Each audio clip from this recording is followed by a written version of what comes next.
off that exhausting hamster wheel and into balanced living with Dr. Marissa. Promise you joy in the mystery. Dr. Marissa, also known as the Asian Oprah. Her mission, to be a beneficial presence on the planet. Her purpose, to be your personal advocate to live, laugh, love, learn. Her life motto, don't die wondering. Take back your life with Dr. Marissa Pay.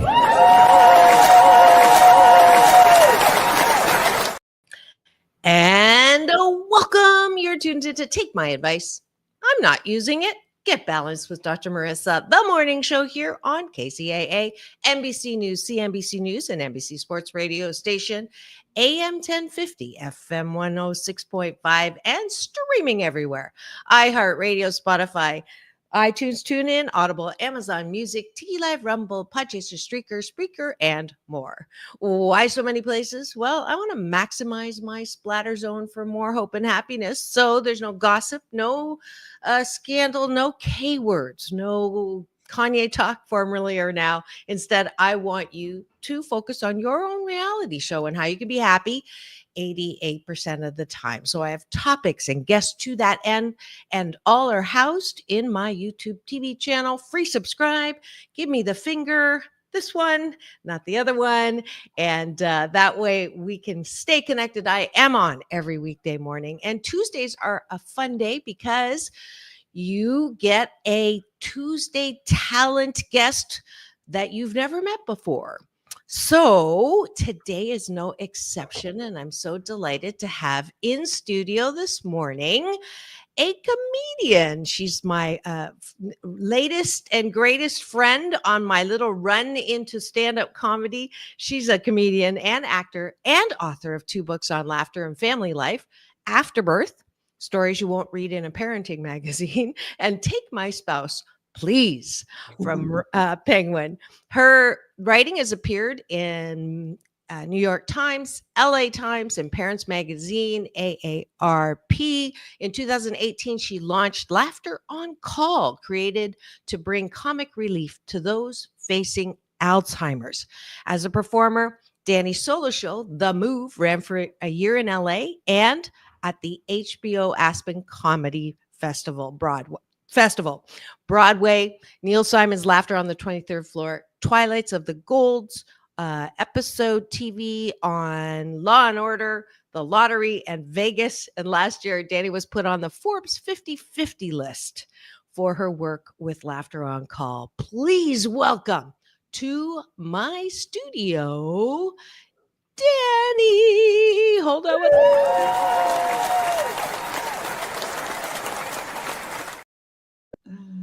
So fun. Good morning. Yes, I'm so glad we could do this. And I don't believe in accidents. I call it #Naxcidental.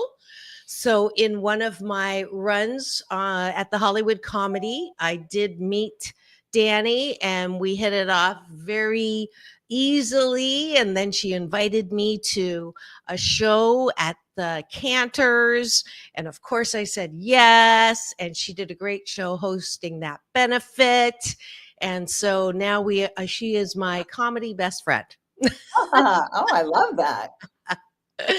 And we're planning stuff. We're going to do stuff this week, but y'all know, my bonus mom passed back into love, and I'm so grateful. And I'll start with that as a gratitude. Those of you who've tuned in before know that we start every morning with a good life habit called breakfast with my guest or co-host or myself. And we top of the bun, gratitude for things outside of yourself, bottom of the bun, gratitude for things inside of yourself, also known as appreciation.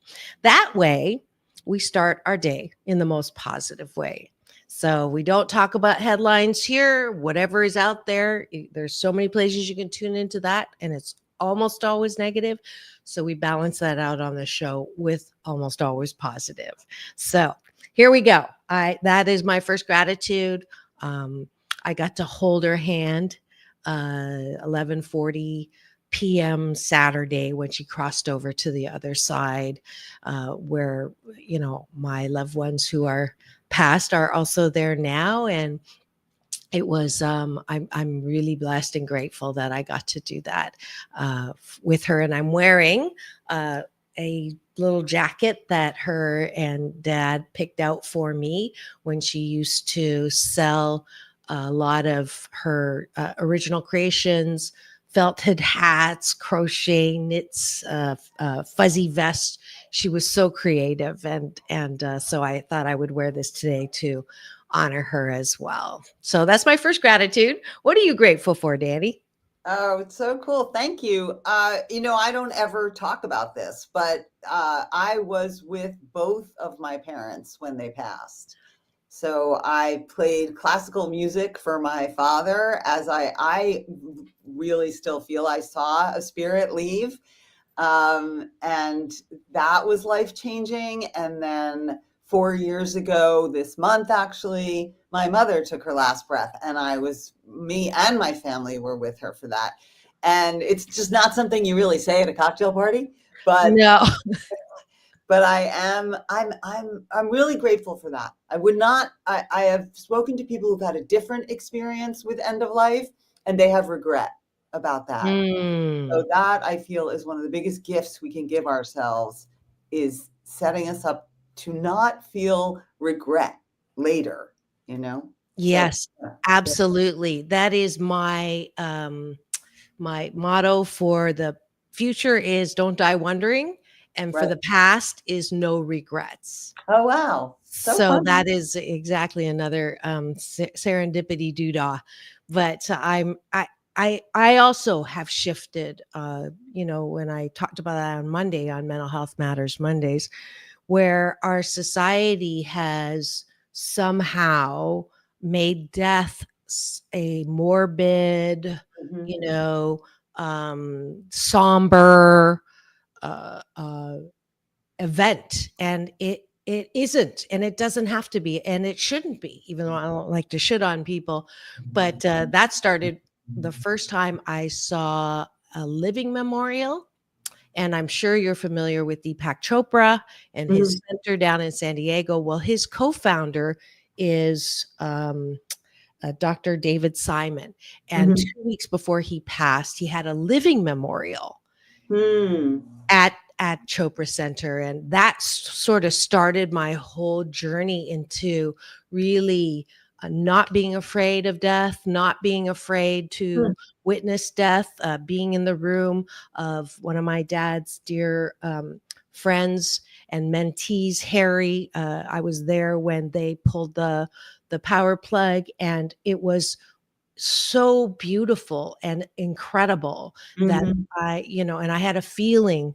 My mom had bounced back so many times that nobody thought, she would, she'd been in hospice for 10 days, and my sisters were flying in the next day, and I was there for the day, and then my sister came to do, the evening shift, and they told me to go home, and I just knew, like, somehow, right? So I said, no, I'm going to stay. And sure enough, I held her hand from about like 10 o'clock, and it was beautiful. It was beautiful. It was hard, watching my dad, have to deal with that. He's 95. They've been married 74 years. Oh So my goodness, that's amazing. yeah, I don't know anybody that's been married that long. No. So, yeah. So, and then he's pretty funny. I interviewed him one year on The Secret to a long marriage, and he says, we just didn't want divorce at the same time.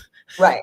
Totally. I mean, I learned a lot about that researching that book that you mentioned, Take My Spouse Please, which is actually about staying married. So I Oh. had this idea that couples who laugh together stay together, and I kind of set out to prove that.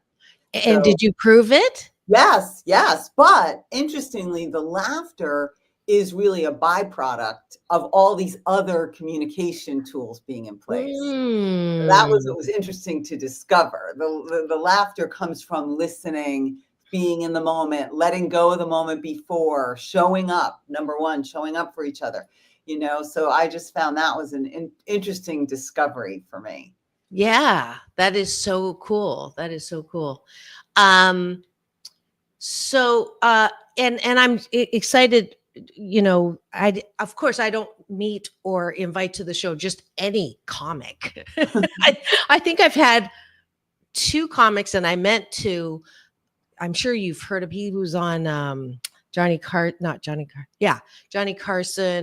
I forget his name, but I'll have to look it up. But I just was delighted to find out that Dani is an example of a kind of guest that I love the most, which is people who take their limelight and shine it on areas that are temporarily dark. And so when you said that you did this program and it's, for Alzheimer's, I was like, yes, that's exactly, the kind of guest that I like to have. So we're in for a great show. We got to finish breakfast though. Yeah. I'm a little bit still discombobulated because of, are just saying goodbye and people finding out. So let's do one more gratitude on the top of the bun. And I am grateful that I get to live in Southern California and I'm solar powered. So even though it's hazy, the sun is out. It's always out somewhere. And that I get to live another day to live, laugh, love, learn, respect, innovate, create, hug. I'll be doing a lot of hugging today again. Of people who are sad and missing, my mom in her physical form. But we all know that she's not gone. She's not lost. I know exactly where she is. She's back into that quantum field of love. So I'm grateful for that. Wow. I love that. One more gratitude to you. It's interesting. I just want to say yes and to everything you just said, right? Live, love, laugh, learn, 100%. But I will add that I have 2 healthy children. Oh, and they're not children anymore. They're young. How old? 17 and 22. Wow. So, yeah, and that's like an interesting threshold to walk through, is them kind of leaving. But I'm just super grateful that there's so many stories that I hear and about illness or misfortune, and like we're just blessed. I'm just blessed, and it's really important that I keep that front of mind, because I'm really, really lucky and I love them. So beautiful. Yeah, mine are 25 and 27. And through this whole process, they've just been, checking in. Are you okay, Mom? And, so it's just lovely. Yeah. If you also have boys, are they also boys? No. Oh, Girls. boy and girl. Yeah. Okay. I don't like boys. I mean, I'd like your boys, but I don't like. I'm happy with my girls. All right, let's go to the bottom of the bun, which is something I want you guys to do before you go to bed at night. Instead of thinking about all the things that went wrong or all the things that you forgot to do or didn't do well, and you're shooting on yourself. You shouldn't have said this. That's a very bad way to fall asleep. You probably won't sleep. So instead, I want you to affirm how good you are. And this is a practice that is not that easy, especially if you grew up in a home where you're not all that. Don't toot your own horn. In Chinese, there's an actual saying that says the nail that stands up is hammered down. That's in Chinese and Japanese. And as a result of that, when you can't approve of yourself, there's a tendency to have your antenna up looking for love in all the wrong places, right? Looking for approval from other people, which is a very dangerous foundation to have, because people are fickle and they change their mind, and but that's normal. So this exercise is to strengthen the foundation of what I think is the core of mental health, which is self-love, self-care, self-soothing, self-approval. So that's why we do this. And I'll give you an example. I appreciate my ability to create. And I've been I meditate every morning for 15 minutes. I call my God a UPS man, my universal power source. And as I'm meditating, sometimes he'll deliver, right? Something that I'll write down. And lately it's been comedy because that's what I want. So this morning's delivery was and I can't take credit for this, but they're the funniest lines I've ever heard around country music. So there's two titles in country music that are my favorite. One is "She Got the Ring and I Got the Finger," Ha! and "You Are the Reason My Kids Are So Ugly." Wow. All right. And I have to look up who to give credit, but some Howard Phillips sent that to me probably 25 years ago on a fax. So you know how long ago that was, because it was on a fax. Millennials, you're gonna have to look up what a fax is. All right, so.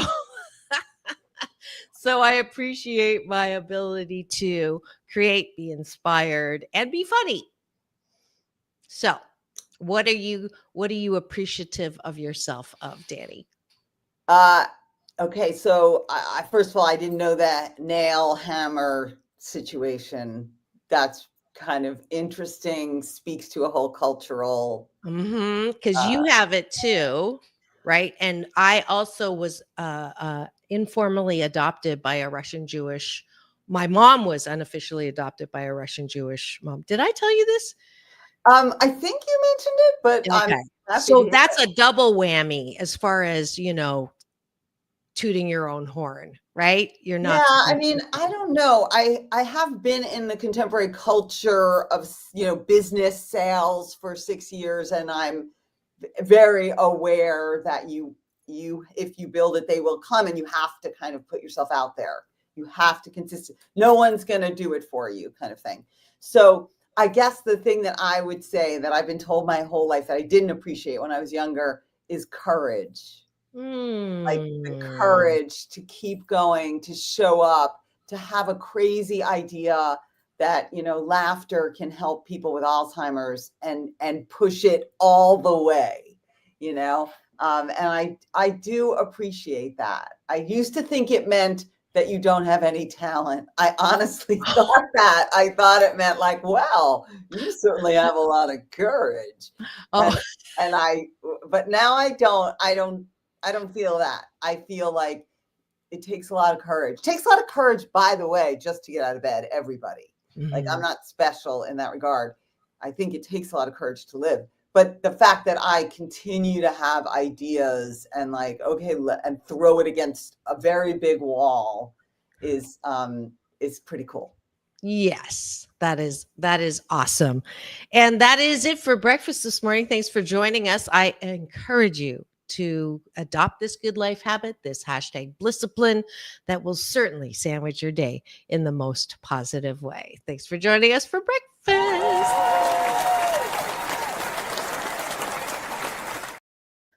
And now for the topic of the day. It says everything is awesome.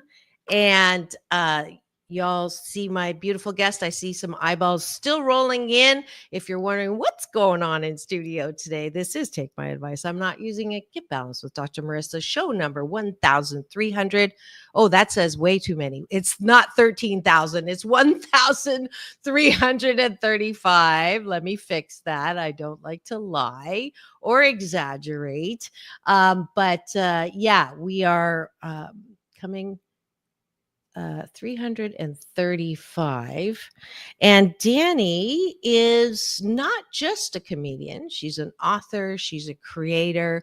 She is also a researcher on laughter. So I want to hear all the reasons why we intuitively know, I think, that laughter's good for you, but you're the scientist in this thing. And I just love that expression. You do not stop laughing because you're growing old. You grow old because you stop laughing.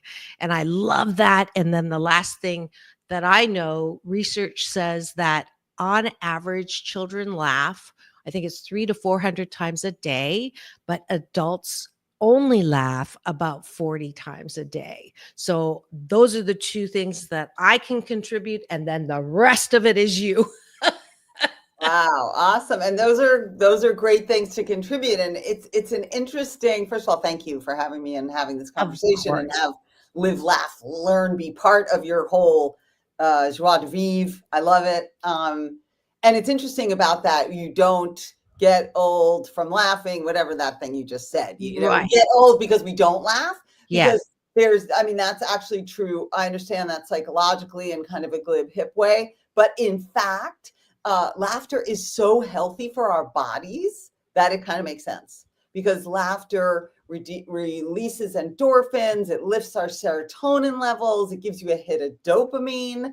And of course, little known fact, laughter burns calories. So there you go. It's wow. It needs Ozempic when you're laughing.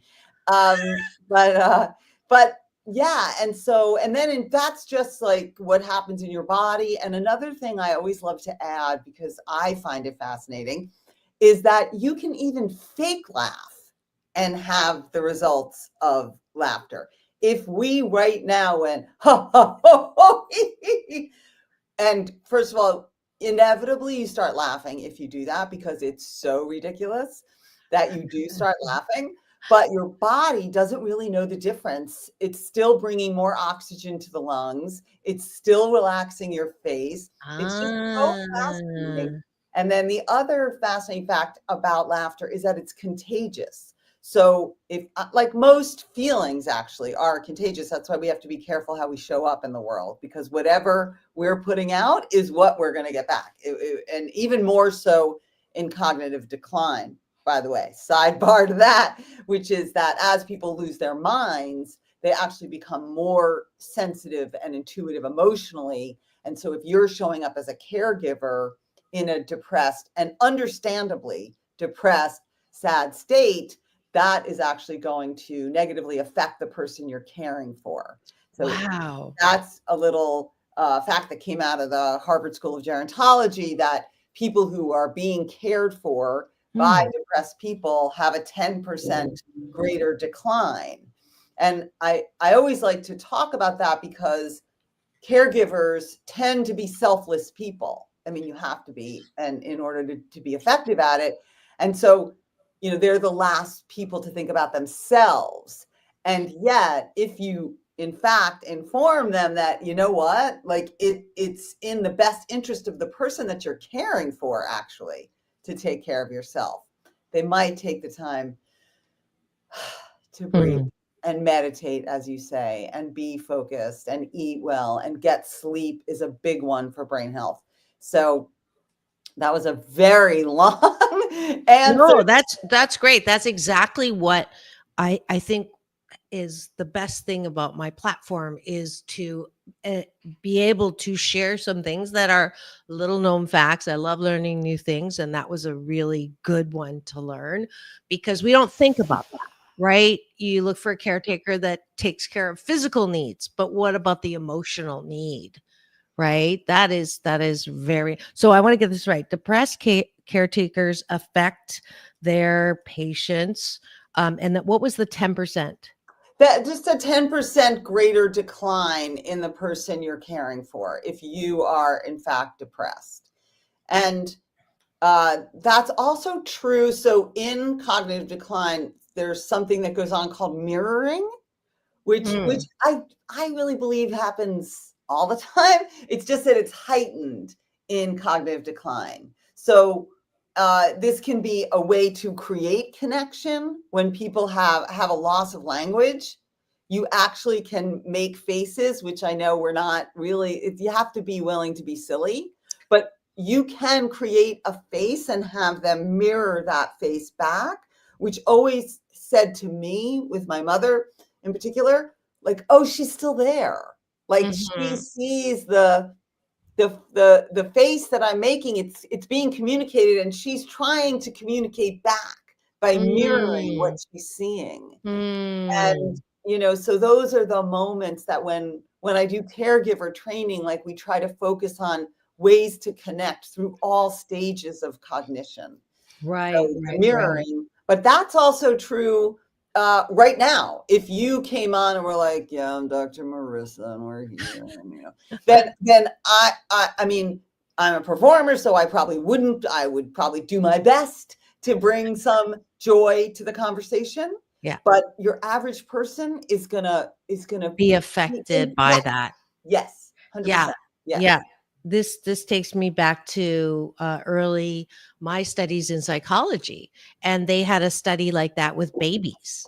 And so the mirroring of, what is your baby looking at? Right. They respond to the smiling much more than blank or nothing or sad, that is, it makes sense. It totally makes sense. Tone of voice too. Sorry to cut you off with my tone of voice, but tone of voice is really important too. And also to not have it be insincere. And that's something that goes on also in caregiving, right? Hi, how are? Oh, you look great. Everything's great, right? It's like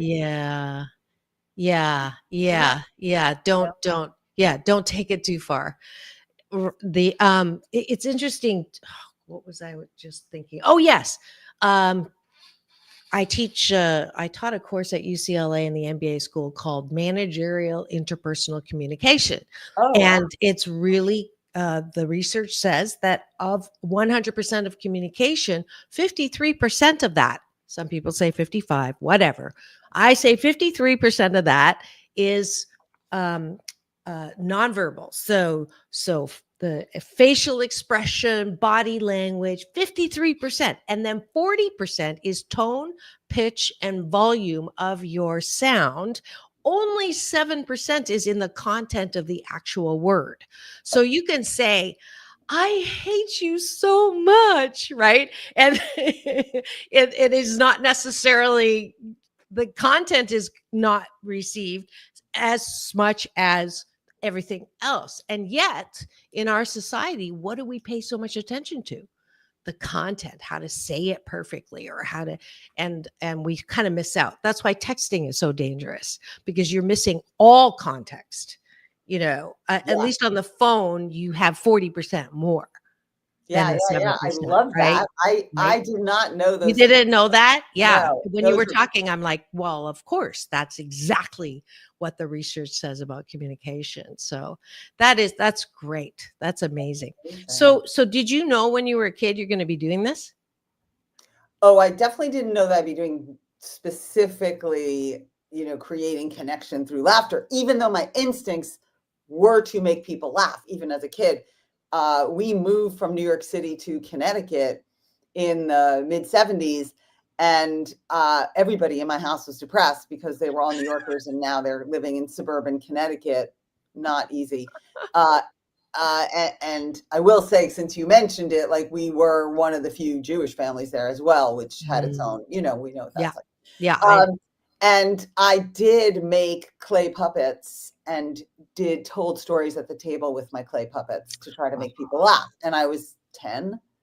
And so I do think my instinct is to break tension with laugh, try to get people to laugh.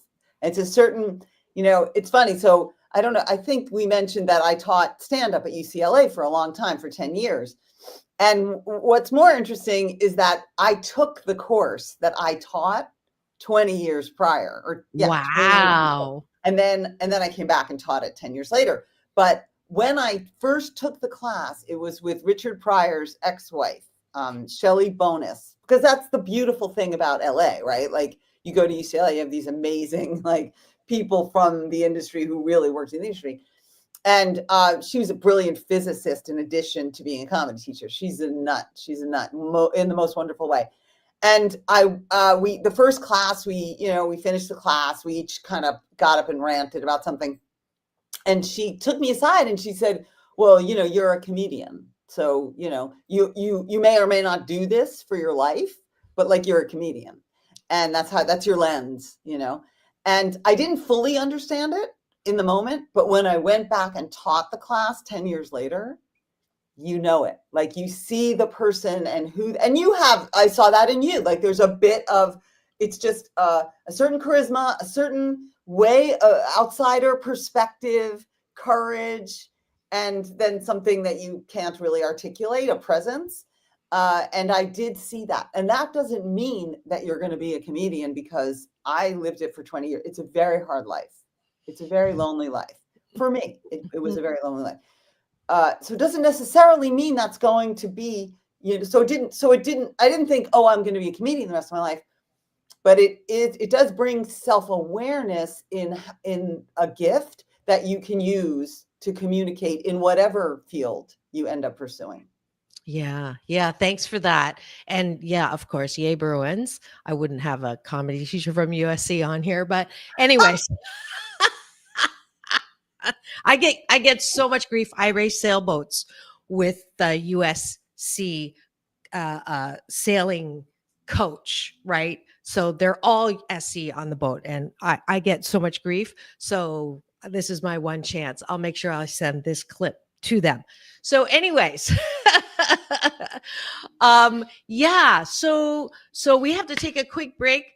I almost forgot to do station ID for news, weather, and traffic and sponsorship of the show. Don't go away.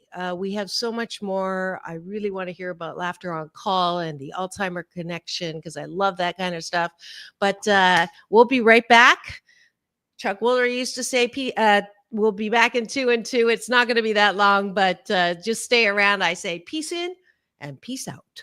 World peace through inner peace. We'll be right back. Don't go away.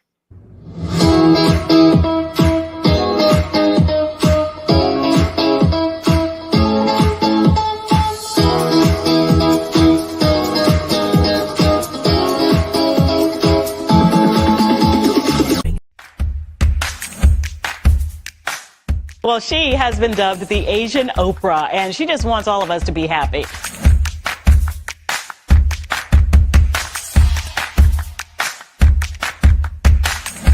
Dr. Marissa, aka the Asian Oprah, says the most important thing you can choose is choosing to be happy. You are tuned into my weekly talk radio TV show called Take My Advice. I'm not using it.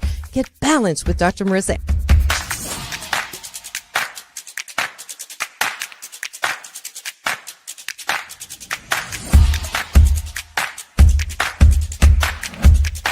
That's the idea for Dr. Marissa Pay's new book called 8 Ways to Be Happy. Many of us say, I am my own worst critic. Nobody's harder on me than I am. And my response to that is, stop it! Why are you doing that to yourself? You have to be your biggest fan, because if you can't at the end of the day say, I did a good job, who is? We don't have to constantly be angry at the things that are wrong. Why don't we choose to be happy about things that are right? We have the choice. That's our muscle. And life is so amazing if we can see it.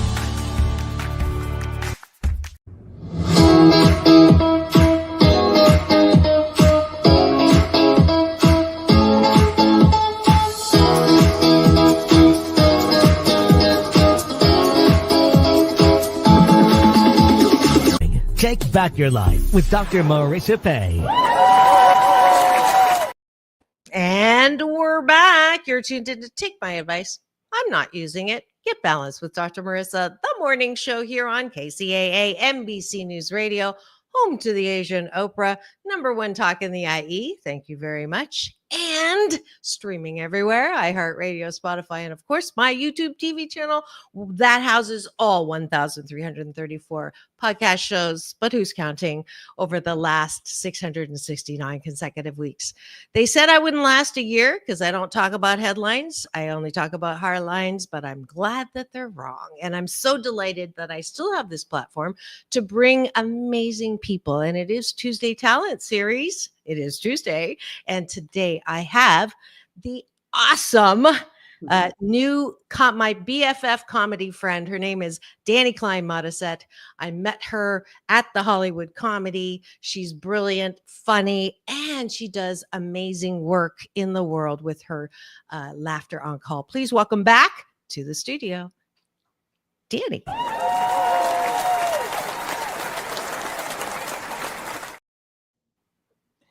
Hello, hello. Let's jump right in to Laughter on Call, which I think is and I'm sure that my listeners and watchers know at least one person who has been affected by Alzheimer's. So I really wanted to make sure we touched this. Right. Absolutely. There was a recent article in the New York Times even that by 2060, 1 million people a year are going to be diagnosed with cognitive decline, Alzheimer's, dementia, other forms of dementia. So yeah, it should be top of mind, or maybe not top of mind, but definitely on the burner of the back burner. Because anyway, point being, I faced it personally with my mother, and she was living in New York City and I was living in Los Angeles. And I was actually on tour with that book that you meant, Take My Spouse Please book. I was on a 15-city tour around the country, and I got a call from her mother. My mother, her friend, saying, your mother is arguing with waiters and she can't fill out a deposit slip. And I thought, well, arguing with waiters, she was kind of a high maintenance lady. So that was so startling, but can't fill out a deposit slip. Like, she worked in real estate. Like, that was her whole thing, loved finance and money and all that. So that was really a red flag. So I went to New York, and, yes, it was everything that her friend said. Like, there are piles of paper everywhere and uneaten food, and big surprise, she had taken in a rescue dog. So, and didn't tell anybody. So anyway, we got her evaluated at the Martha Stewart Center on the Upper East Side that does cognitive decline evaluations, and she was diagnosed. So we hired a team of people, and within 2 weeks, she fired everybody. Oh, how old was she at this point? She was probably 79. Okay. 79. Okay. And the thing about Alzheimer's is it shows up way earlier, but people learn how to cover it up. And so it can take years till you figure it out, but it had reached that point. And then anyway, she did stay in New York for a couple of years. It was very, very expensive to have round the clock care and a New York lifestyle. Moved her to Los Angeles to be closer to me and my boys, and also the weather. You mentioned the weather earlier, right?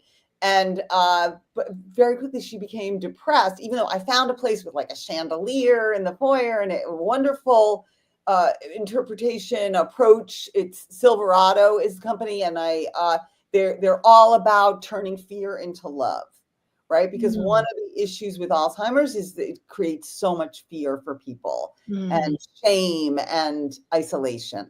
And so I loved their philosophy. So I moved her into their location. And unfortunately, very quickly, my mother realized that she was not leaving, and she became depressed and withdrawn. And I felt really guilty about it. And so I was at my dentist, and of course it's LA. So she's also like a life coach. And she's like telling me, I said, I don't know, I feel terrible. I wish I could hire a comedian to cheer my mother up. And she said, because I couldn't make her laugh, because I was the daughter. She looked at me and saw a daughter. She's not going to laugh, And she said, yes, you should do that. So I put up on Facebook looking for a comedian interested in gerontology paid gig. And my phone rang 5 minutes later, and it was my friend in New York. And she said, wait, I know someone in LA who is a comedian, wants to work with seniors. She's sitting on park benches. You should call her. So I called the woman and I brought her in, and she did instinctively so much, or a lot of the training that now we incorporate for caregivers, and that she was completely authentic. She took my mother in. She told the truth. She was like, I know you don't want to talk to me. No, you're probably thinking, who is this fool just talking to me? And her accent and her whole way of being was so authentic, right? She didn't do that. Oh, you look great. You're great. This is great. She just was like, I know you think this is nuts that I'm talking. I don't even know you. And my mother laughed. And so I was like, oh my, that's it. That's what I want. I think I got to do this. So I hired the woman 8 hours a week, and very quickly my mother responded. She started eating again and joining in her community and singing, and like even when the comedian wasn't there. So Wow. it was so undeniable. And so I wrote an article about the experience for AARP magazine. And, you know, their reach is pretty phenomenal. Pretty big. Yes. And I got hundreds of requests for comedians around the world. Oh, wow. Like I printed all of them, and I was like, oh my goodness, like this is not anything. You know, you asked, did you think you'd be doing this? Right. No, I was like, but on the other hand, you were prepared. Undeniable.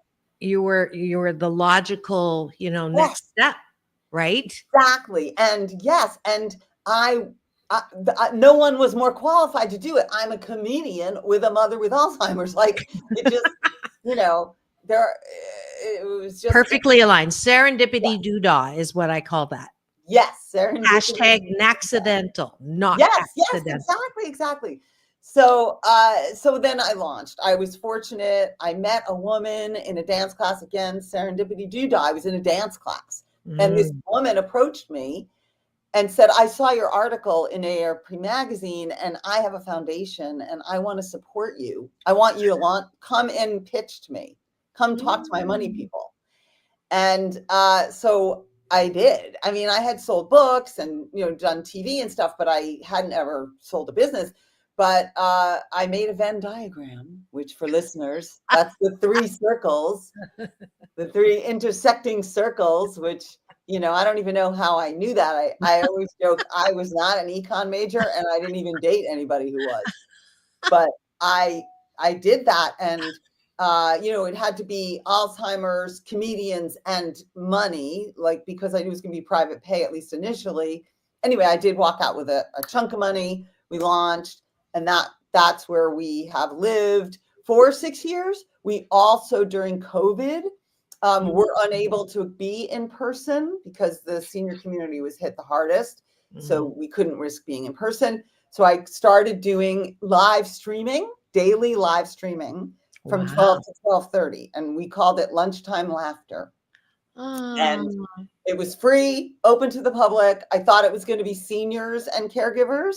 And very quickly, perfectly lucid people were showing up who, you know, just wanted to laugh and feel connected. And so from there, I also went into the corporate space and started helping HR, learning and development. Now we do it all. So, but it's the mission is the same: creating connection through laughter. That's it. We don't make anybody comedians. That's never our goal. The goal is always, how can we laugh together to experience the benefits that we talked about at the top? Although I didn't touch on trust, you know, laughing with people creates trust, which every organization needs trust. So we're kind of just this big umbrella. It's a big umbrella, and under it sit all these opportunities. So, you know, that's brilliant. I'm sorry, I missed that last. I still love stand-up. You caught me in a stand-up prep mode. But I love to, it's a certain type of humor, like very aligned with you. You know, affiliative humor is like, that's the scholarly word for it, affiliative humor, because it's about affiliation. It's not aggressive humor, which is sarcasm and put down humor. It's very popular in clubs, on Netflix. You can see all of that. That's not the humor that I wanted to swim in for my life. So that's where, you know, people ask me all the time, why aren't you in clubs? Well, I it's not for me, because I want to bring people together. Even like this show, like I want to be positive. There's so much negative. Right. What can we do to use a talent to not combat isn't the right word, but balance out. Yeah. Thank you. Yeah. Exactly. That's my brand. And before we leave this particular realm, I wanted to acknowledge you and present you with Dr. Marissa's Beneficial Presence on the Planet Award.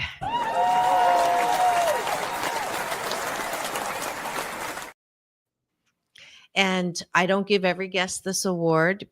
All my regulars will know that. But when I see someone who is taking their gifts, talents, and abilities and really using them to alleviate some of the pain, some of the darkness. I always want to recognize that. So you have that award. Thank you so much. You're Wow. welcome. I'll cherish it. Thank you. You're welcome. And I just think that is, yeah. Okay. So let's go back to research. So laughter provides trust. It provides connection. 100%. Okay. What else is if we're doing a commercial for laughter, right? Physical health is I would imagine that it also is related to physical health, right? Oh, yeah. People who Yeah. laugh. Yeah, Yeah. so that was from the 1970s. Norman Cousins was kind of the original laughter healing person, proponent, expert. He had an illness. He always says he cured it watching laughter videos. Norman Cousins, just repeat his name if you want to research it. And then also major doses of vitamin C, oddly. But he was kind of the original researcher. And he, I believe, was at UCLA, in fact. But yeah, we talked earlier about dopamine, endorphins, serotonin levels. That's all the health, also more oxygen to the lungs, relaxation, all of that. And then in terms of, there's misperceptions about laughter in business, that it somehow will undermine your authority as a leader. And yet the studies show that leaders with a sense of humor are 27% more respected. So, there's a wonderful book called Humor Seriously. I love these women. They did all the research, true scholars at Stanford. And they also have all the statistics about, the various ways that laughter can augment and support greater productivity. And as long as it's the right kind of humor. So that cannot be stated enough. It has to be responsible humor. But in fact, bringing your own humanity and vulnerability as a leader, as we know from Brene Brown, vulnerability, big leadership tool. Yeah. And servant leadership, all of that. Yes. Yes. And having a sense of humor about yourself creates an atmosphere where people will talk to you more readily, will bring you their ideas, because they won't be afraid that you're going to kind of put them down or make fun of them, right? We don't want to make fun of people. We laugh with people, not at people. But being able to find your personal quirks, when I train CEOs, that we spend some time on that. What is something that is unique to you, a reaction that you have that's unique to you that you can share, that reveals a bit of your character. And so then I feel safe coming to talk to you, because you've shown some of your own humanity. So being able to create laughter and have a sense of humor at yourself really taps into our humanity, which then addresses the whole inclusion aspect of work cultures. Yeah. Because everybody feels included then if there's a space for them to express their own vulnerability.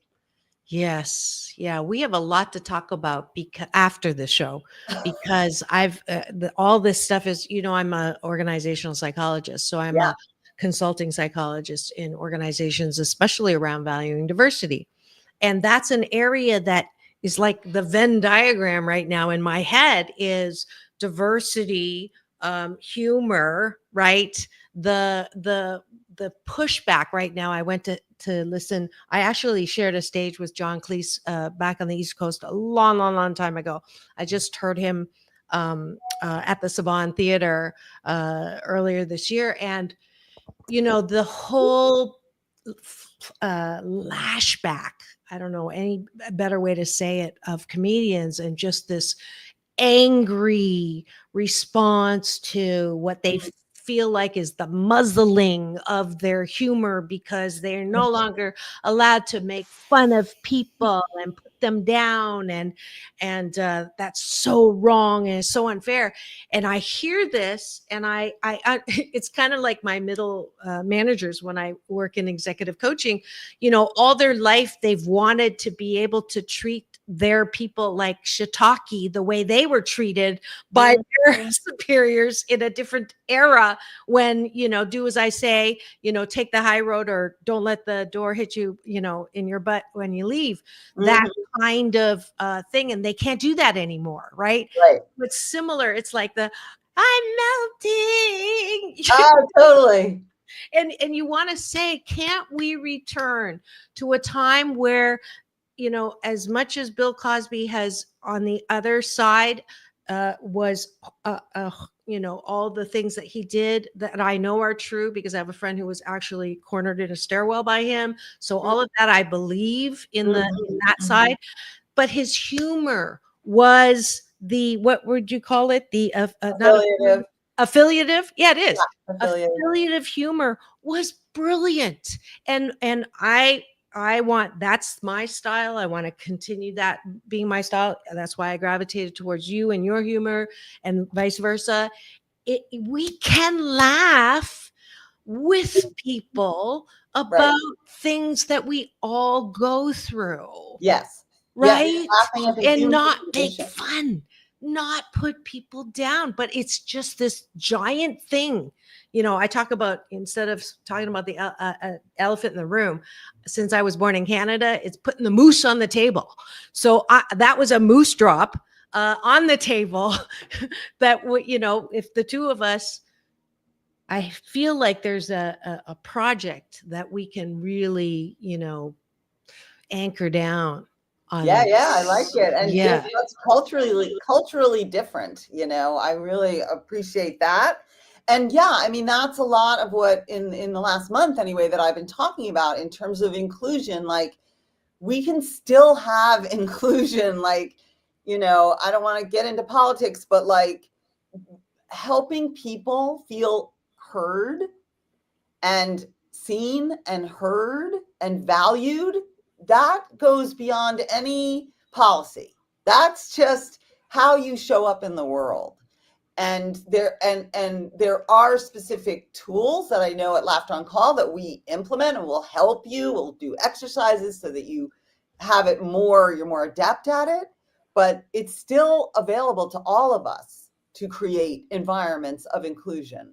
So, and joyful, for me, it's joyful. Like, anyone can be miserable. It's kind of easy to be miserable. It's like a very easy reflex. It is. To see what's bad and wrong. Maybe I believe that it's a survival instinct from a neurological standpoint, that, you know, we got to find, we got to survive. So we got to see what's bad. How are we going to be killed, you know?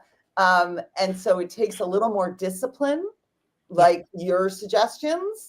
That is how you make that happen, by being intentional about appreciation and gratitude and all that.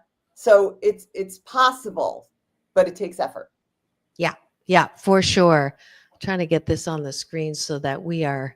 Nope, that's not it. Yeah, I do see it. That's not it either. What happened? Anyways, I was just pulling that up. Oh, this is the one I want. Okay. So this is easy to find. Laughter on Call, joyful connection, interactive events, workshops, tools. You know, anybody who is even interested in any kind of development themselves in becoming more happier. I know that there's, you know, our focus on mental health is great. And I think it's great that we're doing that. But the result somehow for many is finding something outside of themselves to make them happy, whether it's drugs or, you know, relationships or gambling or any of that, which might be a temporary fix. But why not start with something that you naturally do, right? Which is laugh and cultivate that part of you. So there's the commercial. There's the website you can go to. And thanks to me, you now have met a person who can help you with that. Her name's Dani Klein Modisett. She's a comedian, author, laughter on call businesswoman, leadership coach. And I think it's great that we learned something that I didn't know about before today on the show. I always have a final word. So what's your final word? Where anything you'd like to emphasize? Showing up with an open heart. That's a lot of words. That's not one word. But No. That's good. It can be a couple of sentences, but something that I call it a keeper's exercise. And it's interesting. I've never done it on the show, but I do this when I consult. At the end of every session, what is the one thing that you want to keep foremost in your mind so that when someone says to you, so did you enjoy the show, or what was the best thing that happened to you today? Or what's the one thing you learned today? That's a keeper. So what is your keeper for today? I'm asking that of all watchers and listeners, as well as my guest today. What was your keeper today? My keeper today is be open to serendipity. Because, I mean, folks, if you knew where we met, it was the least likely place to meet a kindred spirit, a dark club in Los Angeles, in Hollywood, not a joyful environment. And yet you see what is possible. It kind of gives me chills. It's crazy. Yeah. And both of us experienced, our diversity was not valued. Let's just put it that way. Yeah. And I still haven't even told you about my experience. That I'll just shortly, that one of the comedians got up and he looked straight at me and said, so what are you? Like, where are you from? And I said, Canada. And that wasn't what he wanted. Right. But to do it from stage and then to sort of like, no, you know what I mean? I mean, it was just like, I was like, where's Dani? I need support here. Yeah. Yeah. It was like the most extreme put down that I've ever gotten. And it was from stage. So anyways, I digress. I really wanted to just stand up and take over his set and just say, if I look like you, I'd be miserable too. But I didn't say that. Also, so serendipity would be first, and then letting go of the moment before would be next, right? Because you don't want that moment to then define how you move forward. So those are the two big ones. Yes. So my final word is please find or manufacture a reason to laugh, because I call it cardio for my soul. That's what laughter is for me. I hope you have a laughter-filled day. And even as I move with my family, as we in this period of loss, even though she's not lost, she's on the other side in love. Even in this time, I know that laughter is going to help us heal in this time. So I wish you all a good old belly laugh. And if you can do it, the kind of laugh that you just don't even know what you're laughing about, those are the best. Thank you so much, Dani, for being a guest on Tuesday Talent. This is how I end every show. If you would stick up your fingers for me. Peace in, peace out. World peace through inner peace. Now go and have the best day ever. We'll see you tomorrow.